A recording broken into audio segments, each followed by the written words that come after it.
বন্ধুরা আসসালামু আলাইকুম।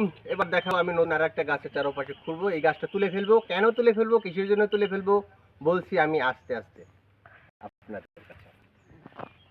বন্ধুরা, এই গাছটা তুলে ফেলার কারণ হয়েছে, প্রশ্নই থাকতে পারে এটা তো জলা জায়গা, এর পাশে কেউ কিছু নাই, কোনো গাছ নাই, কেন আমি তুলছি?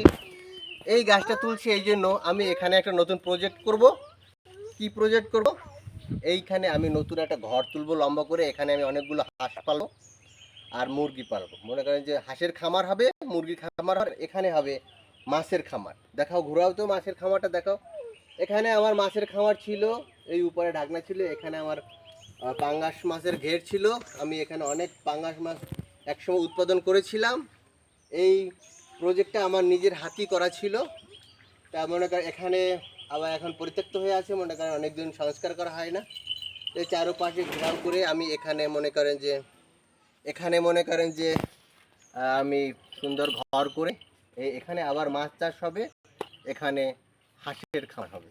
এখানে অনেকগুলো আমি হাঁস পালবো আর এখানে মাছ পালবো এবং মুরগি থাকবে ভিতরে সুন্দর মতো। এই প্রজেক্টটা এখানে করব এবং এর উদ্যোগ নিয়েছে আবার নতুন করে আমার ছোট ভাই, আমার আমার কলিজার ভাই পলাশ। পলাশ উদ্যোগটা নিয়েছে আবার নতুন করে।